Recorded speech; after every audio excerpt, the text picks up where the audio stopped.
그러니까 제가 설에 대한 얘기를 말씀을 드린 적이 있는데 설이라는 말은 설다라는 말에서 온 것이래죠. 낯설다 그런 말이잖아요. 낯이 설다고요. 낯이 설다는 말은 그런 말이죠. 처음 보게 됐으니까 낯이 설죠. 그래서 낯설다라고 말할 때 설이라는 의미는 낯설기 때문에 새롭다 그런 의미를 가지고 있다 그러네요. 우리는 또다시 새롭게 시작할 수 있는 설을 맞이하게 돼서 너무나 감사하고요. 여러분도 다시 한번 새롭게 또다시 마음을 가다듬을 수 있게 되기를 바랍니다.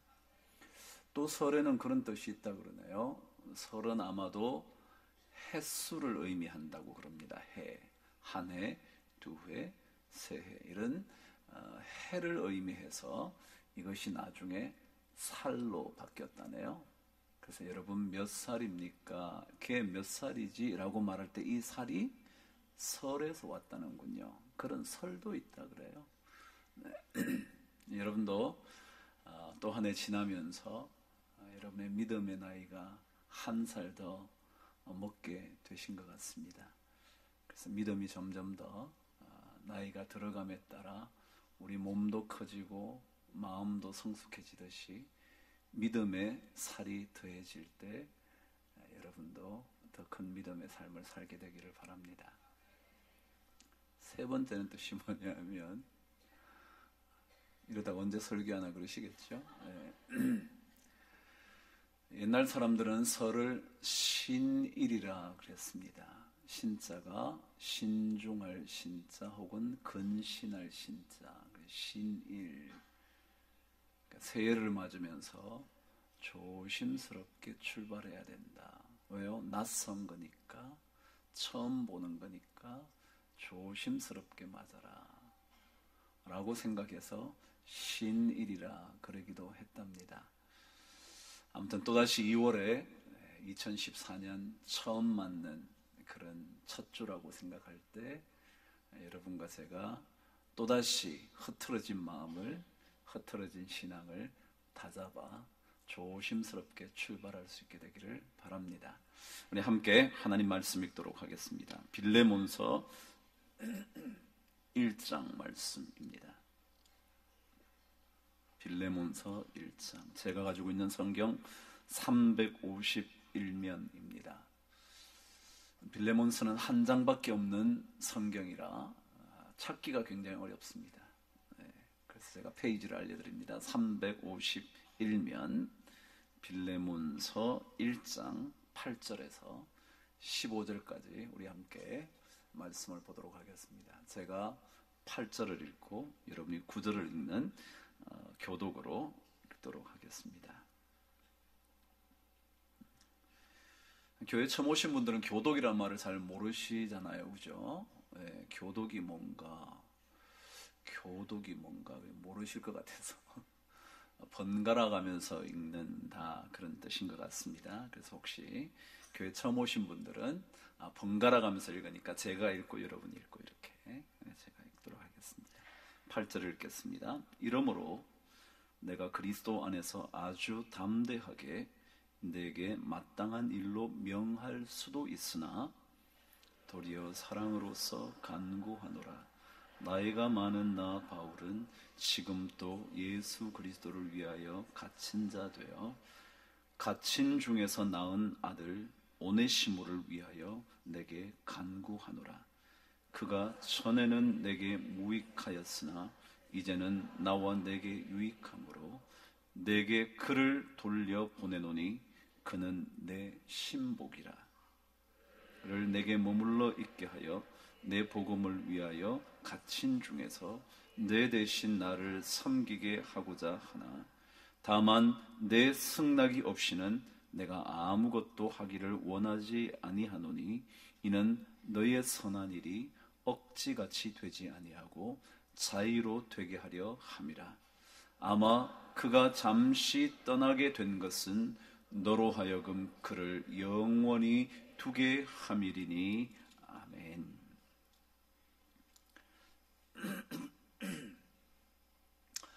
여러분 혹시 이력서를 써보신 적이 있으신가요? 이력서 써보셨나요? 네, 어떤 직장을 가기 위해서, 어떤 일을 하시기 위해서 아마 이력서를 써보신 경험이 있으실 것 같습니다. 글이 쓸 것도 많지 않은데 늘 이력서를 요구하곤 하죠. 그래서 제가 이제껏 다녔던 학교, 여러분이 다니셨던 직장, 여러분이 혹시라도 특별하게 경험했다고 생각되는 것, 그런 것들을 이력서에 적죠. 근데 여기 이력서라고 말할 때 이라는 낱말은 원래 신발이라는 것을 의미합니다. 그래서 한자어로는 신발리, 리자죠. 그래서 앞에 오니까 이로 바뀌지만 신발리입니다. 그래서 옛 사람들은 남악신을 가리켜 몽리라 그랬죠. 나무로 만든 신발, 몽리. 근데 역자는 여러분이 아시는 대로 지나올 역자, 혹은 역사 그럴 때 역자죠. 다시 말하면 이력서라는 것은 나의 신발로 밟고 다녔던 지나간 것들의 기록, 그 이력서입니다. 내가 그 신발을 신고 어디로 다녔는지, 어떤 것을 밟고 지났었는지, 어떻게 살아왔는지, 신발의 역사가 이력서죠. 여러분과 제가 신발을 신고 가고 싶었던 곳, 때때로는 원치 않았지만 갔었던 곳, 그곳을 쭉 나열하는 것이 이력서이죠. 우리 그리스도인들은 여러분과 제가 적어도 몇 년 동안 혹시라도 동행하셨다면 우리는 믿음의 신발을 신고 한 걸음 한 걸음 걸어왔을 겁니다. 때때로 믿음의 길을 걷고 싶지 않았지만 또다시 믿음의 길을 걸어오기도 했었던, 아니면 어떨 때는 참으로 마음속에 즐거움으로 가득 차 이 믿음의 길 외에는 다른 길이 없지 라고 생각하고 힘차게 그 믿음의 신발을 신고 걸어왔던, 그것이 바로 어쩌면 우리 믿음의 사람들의 이력서일 겁니다. 한 해가 바뀌었으니, 한 살을 더 드셨으니, 믿음의 나이도 더 먹었다고 본다면 우리의 믿음의 신발을 신고 정말 어디로 가야 할지, 가야 할 곳은 어딘지, 간 그곳에서 움직이는 신발의 자취가 어떠할지 늘 마음속에 담아둘 필요가 있는 것 같습니다. 심리학에는 각인효과라는 게 있습니다. 각인되어진단 말이죠. 마음속에 꽉 박힌단 말이죠. 예를 들어 오리들은요, 알에서 깨어나와서 첫 번째 움직이고 있는 것들을 따라간답니다. 만일 어미가 그 앞에 있어서 움직이면 그 어미를 따라 평생 쫓아간다는 거죠. 만일 태어났는데 눈에 띈 첫 번째 움직이는 것이 개였다면 개를 따라다닌답니다. 그래서 개가 마치 자기 어미인 줄 알고, 그만큼 처음 보게 되었던 것의 영향이 엄청나게 커서 그 오리의 마음속에 눈에 각인이 된다는 거죠. 여러분과 제가 믿음의 길을 걸어왔습니다. 믿음 생활하시면서, 믿음을 시작하시면서 여러분이 처음 경험했던 그런 것이 확실하게 각인되어진 것 있으신가요? 그래서 그것만 보면 절대로 딴 길로 걷지 않겠다고 생각할 만큼 확고하게 각인된 것들이 있나요? 우리가 믿음의 길을 걷는다고 그러지만, 우리에게 각인 효과가 있다고 말하지만, 우리는 그 각인된 것이 너무 쉽게 잊혀지는 것 같습니다. 각인되어 졌는지도 모르는 채, 믿음의 신발을 신고 있는지도 모르는 채 우리는 자꾸만 길을 걷는 거죠.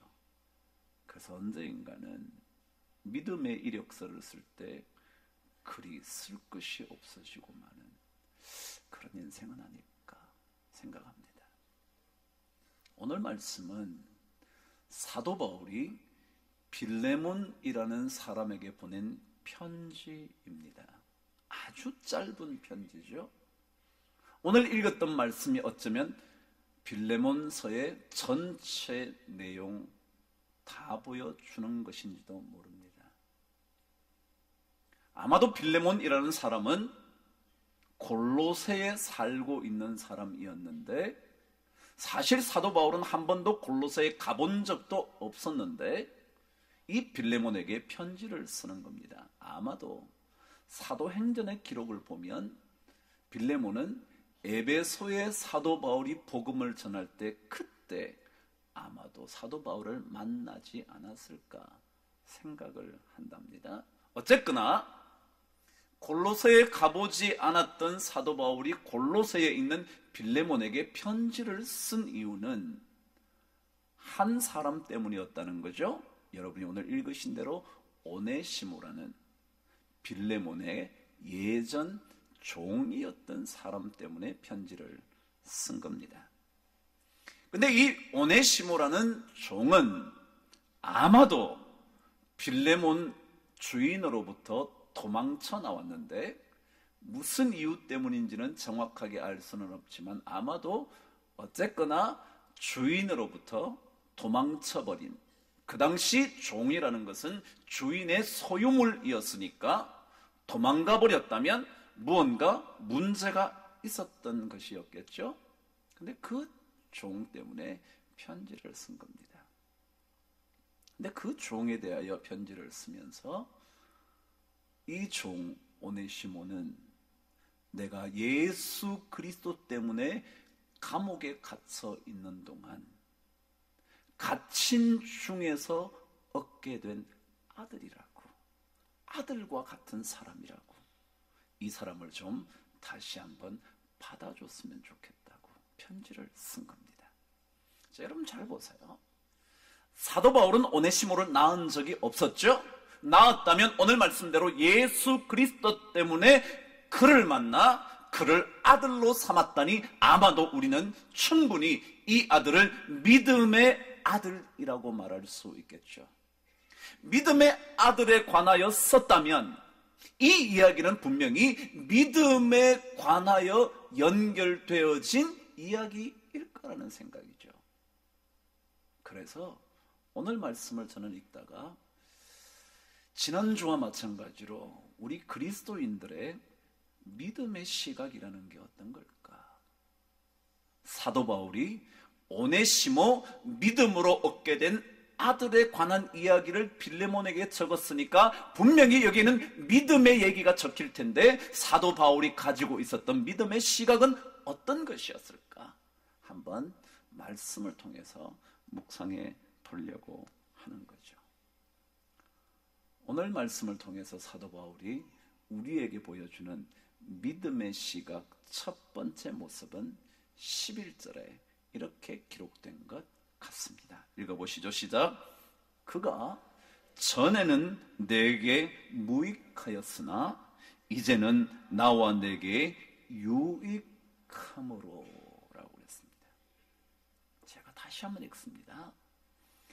그가 전에는 내게 무익하였으나 이제는 나와 내게 유익하기 때문에 내가 이 편지를 쓰게 됐다. 그래서 오늘 11절을 쭉 읽다가 자꾸 읽다가 번뜩 떠오른 믿음의 시각 하나는 이거였습니다. 믿음을 가지고 세상을 바라보는 사람들은 언제나 어느 누군가는 달라질 수 있다는 가능성을 보는구나 라고 생각이 든 겁니다. 다시 한번요. 누구든지 달라질 수 있다라는 가능성, 그것을 볼 줄 알아야 믿음의 눈을 가졌다고 말할 수 있다, 그런 뜻입니다. 오늘 성경 말합니다. 그가 전에는 이랬는데 지금은, 이제는 이렇다는 겁니다. 우리 사람들은요, 거의 다 옛날 얘기하면서 그 사람을 딱 가두어 둡니다. 너 옛날에 그랬잖아. 그 사람 옛날에 그런 사람이었어 라고 말하므로 미래의 모든 가능성을 차단하려고 합니다. 그 사람을 볼 때도 미래의 가능성을 보지 않고 옛적의 모습으로 그 사람을 평가내리고 더 이상 발전시키려고 하지 않습니다. 전에 그런 사람이야. 옛날에 그 사람 그랬지. 그 집 옛날에 그런 집안이야 라고 말함으로 모든 판단을 그곳에다가 중점적으로 강조하고 싶어 합니다. 근데 오늘 성경은 그 사람이 예전에는 이랬지만 지금은 아니야. 지금은 달라졌어. 그 사람이 예전에는 무익한, 아무 쓸모없는, useless, 전혀 필요가 없는, 사용할 가치도 없는 사람이었을지 모르지만 이제는 아니라고, 유익하다고. 오네시모라는 이름의 원래 뜻은 유익한 이라는 뜻입니다. 그래서 그걸 강조하죠. 오네시모 그 사람, 당신이 생각하건대 이제 무익해진 줄 모르지만 아니라고, 유익하다고. 우리는 자꾸만 어떤 사람을 평가할 때 과거의 틀에 묶어두려고 합니다. 아니, 사실은 어떤 사람의 문제가 아니라 자기 자신에 대해서도 자신의 과거를 생각하면서 그곳에서 빠져나오지 못하게 자꾸만 주입합니다. 난 그런 사람이지. 한 번만 실패하면, 한두 번 실패하면, 아니 서너 번 반복해서 실패하면 그래, 나는 그런 사람이지 라고 자기 자신을 자꾸 묶어둡니다. 근데 아닙니다. 믿음의 눈은 예전에는 그랬을지 모르지만 이제는 아니야 라고 볼 줄 알아야 합니다. 어쩌다가 감옥 생활을 하게 된 재소자의 이야기를 여러분이 간간히 들으시겠죠? 그들이 감옥에서 출소를 하고 나면 새로운 인생을 살아가려고 애를 씁니다. 어쩌면 감옥 속에서 자신의 삶을 깊이 돌아보고 삶을 새롭게 살아야겠구나 결단하고 나옵니다. 그런데 사회의 수많은 사람들의 인식은 어떻다고요? 그 사람 재소자였지, 감옥 다녀온 사람이지 라고 판단을 합니다. 완전히 그곳에서 빠져나오지 못하게 만듭니다. 그 인식 때문에 수많은 출소자들이 다시 옛적의 삶으로 되돌아가는 경우도 참 많다죠. 왜요? 대부분의 사람들은 과거로만 그 사람을 판단하니까요. 자식을 볼 때도 넌 그런 애야 라고 말하면서 자기 자식인데도 불구하고 잘 돼야 될 거라고 기도하면서도 자기 자식에 대하여조차 과거의 틀로 묶어둡니다. 미래의 가능성을 닫아버립니다. 그런데 성경은 그 사람이 전에는 무익했지만 지금은 유익하다고, 가능성을 사도 바울은 본 겁니다. 성경 호세아서를 읽으면 이스라엘 백성에 대하여 하나님은 이런 얘기를 합니다.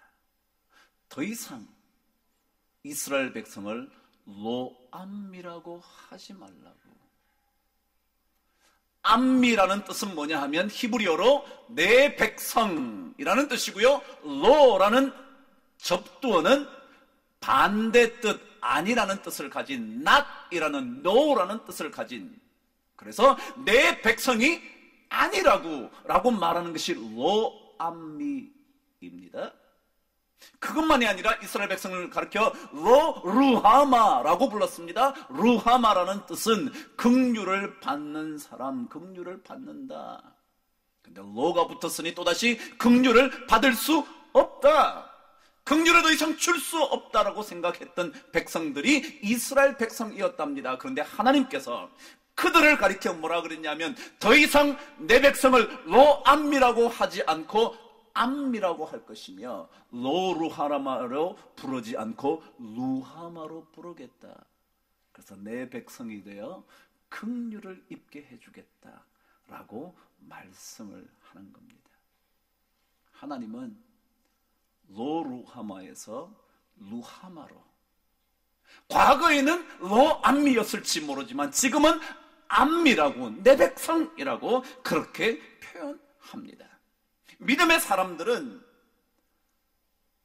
지나간 삶으로부터 빠져나와 미래를 볼 줄 아는, 미래의 가능성을 볼 줄 아는 시각을 가진 사람입니다. 과거에도 그랬으니 지금도 그럴 것이고, 아니 앞으로도 미래에도 그럴 것이라고 생각하는 사람이 아니라, 과거에는 그러했는지 모르지만, 옛날에는 당신이 그런 사람이었는지 모르지만 지금은 아니라고, 아니 앞으로는 그렇게 되지 않을 거라고. 자식들을 향하여도 너 옛날에 그랬을지는 모르지만 앞으로는 아닐 거라고. 옛날에는 너 쓸모없는 인생을 살아왔는지는 모르지만 앞으로는 아닐 거라고. 이것이 바로 믿음의 시각을 가진 사람들의 태도일 겁니다. 에스겔 36장 34절 35절에는 이렇게 기록되어 있습니다. 전에는 지나가는 자의 눈에 황폐하게 보이던 그 황폐한 땅이 장차 경작이 되리라. 사람이 이르기를 이 땅이 황폐하더니 이제는 에덴 동산 같이 되었고, 옛날에는 황폐했던 그 땅이 이제는 장차는 경작이 되어 에덴 동산 같이 된다고. 믿음의 시각은 그런 겁니다. 여러분의 인생이, 여러분 자녀의 인생이 황폐했었다면, 그래서 여전히 미래조차 황폐할 것이라고 생각하신다면 그것은 믿음의 시각을 가진 사람의 태도는 아닙니다. 믿음의 시각을 가졌다면 달라질 수 있지, 당신 달라질 수 있어 라고 생각하면서 과거 때문에 스스로 자기 자신을 큰 구렁 속에 빠뜨려 빠져나오지 못하게 하는 것이 아니라 끊임없이 그 절망으로부터 예전에는 그랬을지 모르지만, 내가 옛날에는 그런 사람이었을지 모르지만 이제는 아니라고 라고 말하며 살아가는 사람이라는 겁니다. 그런데 오늘 성경은 두 번째로 이런 믿음의 눈을 가진 사람, 과거의 틀에 묶여 있지 않고 미래에는, 앞으로는 달라질 것이라는 시각을 가진 사람은 이런 모습을 보인다는 것을 알게 됩니다. 오늘 말씀 8절과 9절 그리고 14절 앞부분 읽도록 하겠습니다. 시작. 이러므로 내가 그리스도 안에서 아주 담대하게 내게 마땅한 일로 명할 수도 있으나 도리어 사랑으로서 간구하노라. 14절. 다만 내 승낙이 없이는 내가 아무것도 하기를 원하지 아니하노라. 그렇게 되겠습니다.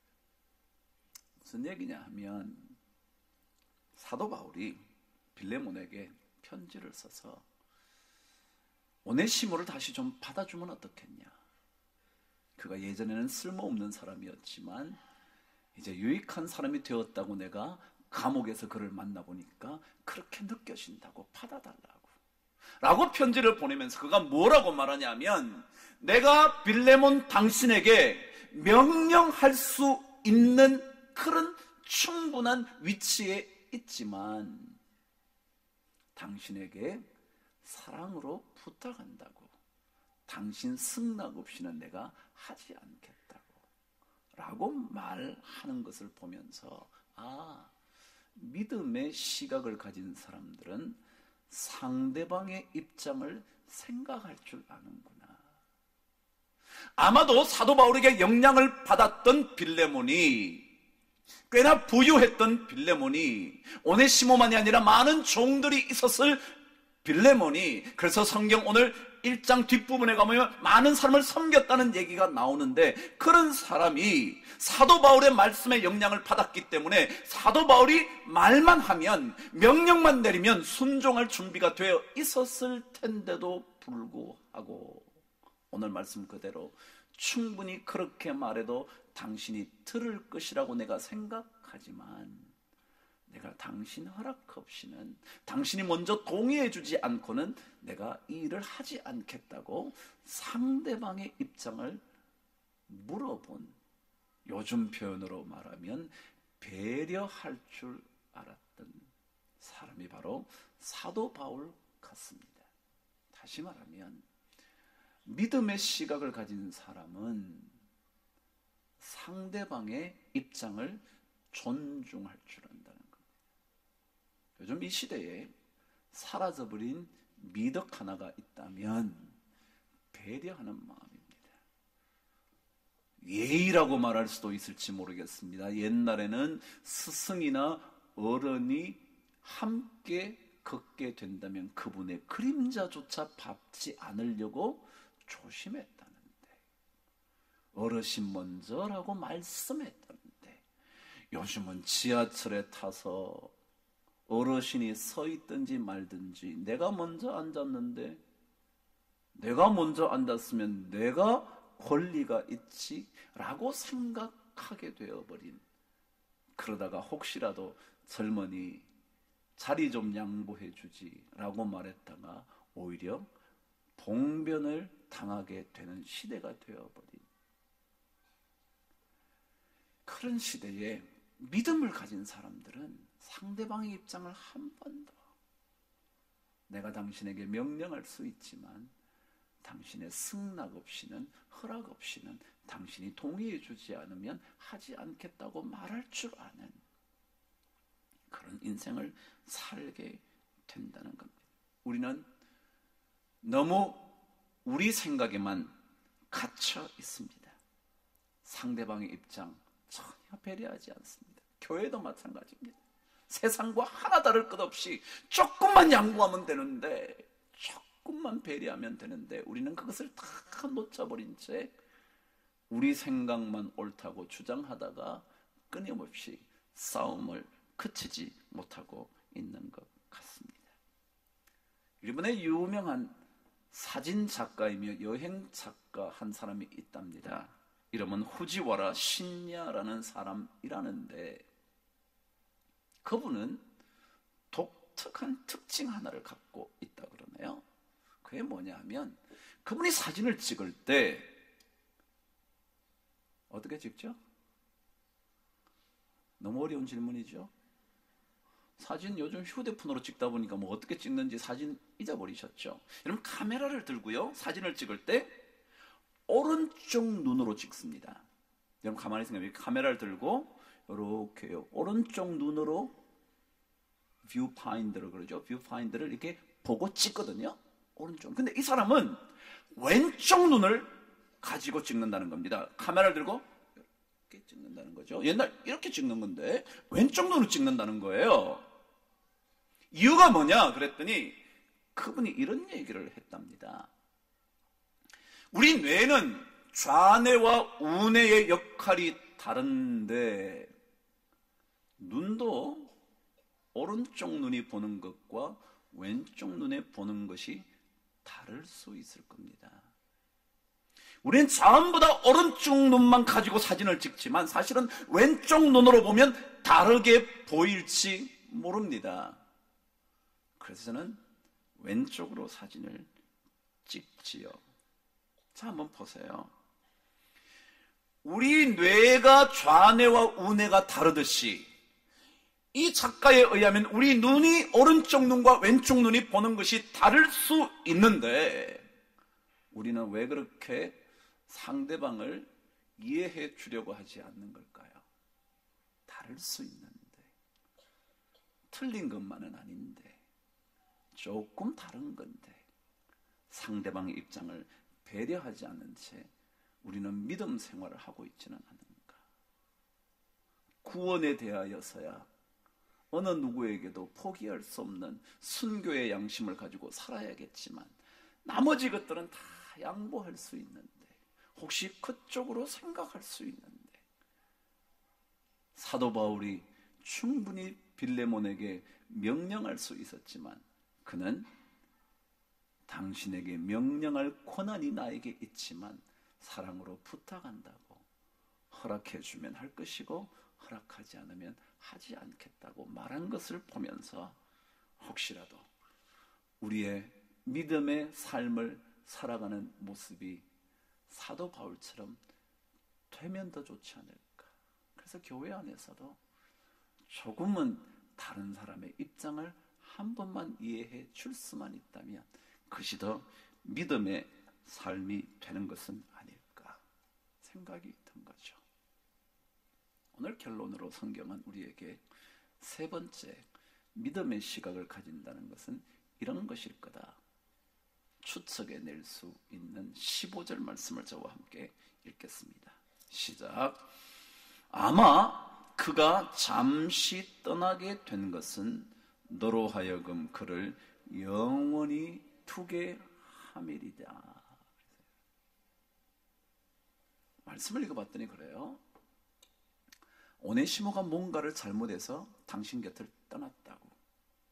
그 잠시 떠나게 됐지만 어쩌면 아마도 그것은 그를 오히려 당신 곁에 영원히 두려는 하나님의 계획인지도 모르겠다.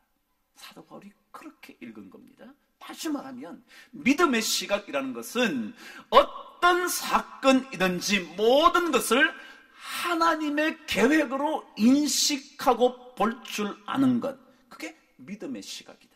잠시 떠나게 된 것이지만 아니 어쩌면 그것은 영원히 함께 두려는 하나님의 계획일지 모른다. 잠시 우리가 고통을 받게 되지만 이것을 통하여 영원히 하나님께서 주실 복을 경험하게 하실는지도 모른다. 이 시각이요, 이 시각. 요셉이 그런 사람 아닌가요? 요셉이 바로 이 믿음의 시각을 가졌던 거 아닌가요?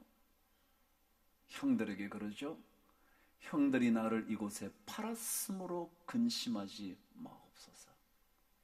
왜냐하면 내가 이렇게 이곳까지 팔려오게 되었지만 하나님께서 당신과 모든 이스라엘 백성들을 구원하시기 위하여 나를 먼저 이곳에 보내신 것은 아니겠냐고. 그게 하나님을 믿는 믿음의 시각을 가진 사람이라는 거죠. 잠시 떠났다고 해서 영원히 떠난 것이 아닌데, 잠시 고통을 받는다고 그래서 영원히 고통받는 인생이 되는 것만도 아닌데, 그것이 오히려 영원히 오네시모가 당신 곁에 있게 되는 사건일지도 모르는데 라고 생각하는 것이 믿음을 가진 사람의 모습이라는 거죠. 우리는 자주 끝이야 라는 말을 하죠. 자식을 보고도 그렇고 남편을 보고도 소리 내지는 않을지 모르지만 아유 안 돼, 진짜 안 돼 라고 생각하실지 모르겠는데 믿음의 사람은 끝이라고 생각하는 것이 아니라, 더 이상 희망이 없다고 생각하는 것이 아니라, 더 이상 기댈 것이 없다고 생각할지 모르지만, 떠나버렸으니 다시 돌아올 가능성이 없다고 생각하는지 모르지만, 아니 단정 짓고 살지는 모르지만, 믿음의 눈은 그것이 아니라 그곳에 하나님의 계획이 있을 거야. 늘 듣던 얘기죠. 늘 듣던 얘기. 오늘 사도 바울이 아마 그가 잠시 떠나게 된 것은 당신과 함께 영원히 있게 하려는 것 아니겠냐. 바벨론 포로 생활, 그 누가 그 강대국의 손에서 빠져나올 거라고 생각할 수 있었겠어요? 아니 1, 2년쯤 지났을 때야 해결되겠지, 곧 풀려나겠지, 하나님의 놀라운 역사를 우리가 보게 되겠지. 그러다가 10년이 지나고 20년이 지나고 50년이 지나도 아무것도 일어나지 않고 있었을 때, 그럼에도 불구하고 이젠 끝이야 라고 생각하는 것이 아니라, 아마도 이 기간을 통하여 하나님께서 무언가를 계획하고 계실 거야 라고 생각할 수 있는 것이 믿음이라는 것입니다. 잠시 밀려났지만, 잠시 떠났지만, 잠시 고통을 겪고 있지만, 잠시 어쩔 줄 몰라 하는 인생을 살게 되었지만, 그러나 하나님께서 계획하고 계신 것이 분명히 있을 거야 라고 생각할 줄 아는 것, 그게 바로 믿음의 시각을 가진 사람이겠죠. 그런데 오늘 이 얘기를 하는 사도 바울이 오늘 말씀에 참 이상한 얘기 하나를 남겨뒀습니다. 저와 함께 말씀을 한번 읽어보시죠. 9절로 갑니다. 시작. 도리어 사랑으로서 간구하노라. 나이가 많은 나 바울은 지금 또 예수 그리스도를 위하여 갇힌 자 되어. 그랬네요. 아마도 이 편지는 사도 바울이 로마에 갇혔을 때에 쓴 편지 같다 그러는데요. 로마에 갇혔다면 사도 바울의 인생의 막바지쯤인데요. 오늘 말씀 그대로 나이가 들었는데요. 사도 바울이 믿음의 삶을 살아왔는데 이렇게 나이가 들고 보니까 그걸 알게 된 거죠. 여러분 혹시 얼마나 나이가 드셨나요? 혹시 사도 바울만큼 이런 믿음의 시각을 가질 만큼 연세가 드셨나요? 혹시라도 이 자리에 젊은 친구들이 계시나요? 사도 바울처럼 나이는 들지 않았지만 지금 30대에, 지금 20대에, 혹은 10대에 이런 믿음의 시각을 가진다면 얼마나 좋을까요? 사도 바울도 수도 없는 믿음의 글들을 남기지만 인생의 막바지에 자기도 나이가 들어서 이제 다시 한번 사건들을 바라보면서 믿음을 가진 사람은 이런 거구나 라는 것을 보여주고 있는 것은 아닐까요? 우리 모든 성도들이 이런 믿음의 시각을 가지고 2014년 또다시 맞게 된 설, 새해를 한번 보내어 볼 수 있다면 여러분 자신들에게도 2014년이 복이 될 것이고 여러분을 만나는 모든 사람들도 우리를 통하여 복을 누리게 될 줄 믿습니다. 여러분 믿음의 눈을 뜨십시오. 모든 것에는 하나님의 계획이 있습니다. 하나님께서 예전과는 다르게 우리를 바꾸실, 달라질 수 있다는 가능성을 하나님은 우리에게 보여주십니다. 믿음의 눈을 활짝 열고 그 눈을 가지고 누구를 만나든지, 부인을 만나든지, 용서할 수 없는 남편을 만나든지, 이해할 수 없는 부모를 만나든지, 고통스럽게 만드는 자식을 만나든지 이 믿음의 눈을 뜨고 그들에게 조금은 더 넉넉해질 수 있다면 참 좋은 한 해가 되지 않을까. 이런 축복이 우리 모든 성도들에게 넘치게 되기를 주의 이름으로 축복합니다. 기도하겠습니다. 하나님 아버지, 한 해가 또다시 됐습니다. 정말 근신하며 시작하는 또 한 해가 되게 도와주셔서 1살 더 먹은 믿음의 나이로 인하여 믿음의 눈이 더욱더 활짝 열릴 수 있도록 축복하여 주시옵소서.